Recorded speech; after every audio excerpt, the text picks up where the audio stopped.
Abdullah the butcher सबसे पहले truly violent और हार्डकोर रेसलर्स में से एक था। उसने लेट 1950s में सिर्फ 17 साल की एज में रेसलिंग स्टार्ट की थी और पूरी दुनिया में और कई बड़े कंपनीज के लिए कम्पीट किया।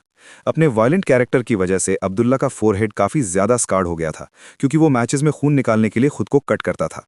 सिर्फ इतना ही नहीं, अब्दुल्ला ने कई डेकेड्स तक रेसलिंग की और अपने लेट 60s में जाकर रिटायर हुआ। लेकिन इस सब की एक बड़ी कीमत चुकानी पड़ी। बूट्स हैंग करने के बाद अब्दुल्ला हैंडीकैप्ड हो गया और व्हीलचेयर तक लिमिटेड हो गया। इस वजह से उसे रोज के बेसिक काम के लिए भी डेली असिस्टेंस की जरूरत पड़ती थी। बात और सीरियस हो गई जब 2024 में WWE हॉल ऑफ फेमर को इंटेस्टाइनल इश्यूज की वजह से हॉस्पिटल में एडमिट करना पड़ा। लेकिन शुक्र है कुछ पॉजिटिव न्यूज भी आई। मार्च 2025 में अब्दुल्ला ने डायमंड डैलस पेज के साथ काम करना स्टार्ट किया और अपनी फिजिकल हेल्थ में काफी पॉजिटिव इंप्रूवमेंट की।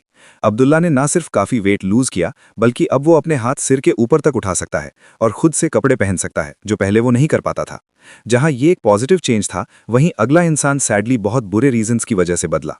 1990s में सनी WWE की सबसे पॉपुलर फीमेल टैलेंट थी। इतना ही नहीं, बिना रेसलिंग किए ही वो 1996 की मोस्ट डाउनलोडेड सेलिब्रिटी बनी थी। कैमरे के सामने सब कुछ सनशाइन और रेनबोज जैसा लगता था, लेकिन बैकस्टेज कहानी बिल्कुल अलग थी। सनी पर एलिगेशंस थे कि वो अपने बॉयफ्रेंड लेट क्रिस कैंडिडो को दूसरे रेसलर्स के साथ चीट कर रही थी और ओवरऑल भी वो अपने कॉलीग्स में ज्यादा पसंद नहीं की जाती थी।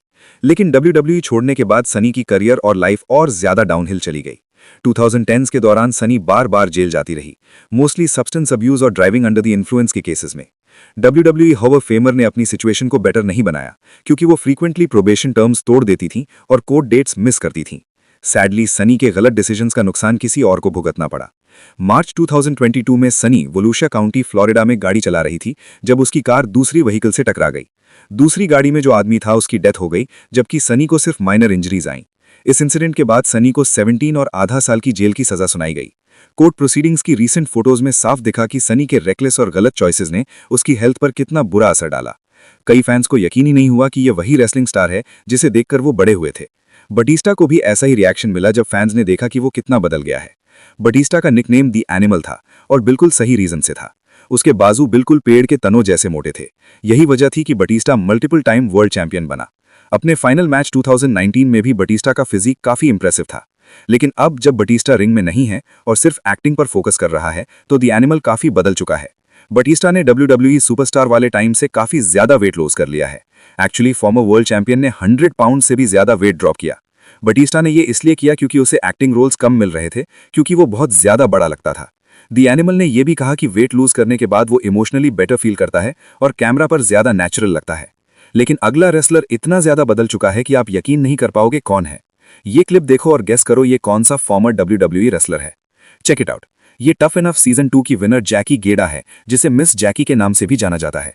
WWE में उसका टाइम काफी शॉर्ट था, सिर्फ 3 साल तक कंपनी का हिस्सा रही।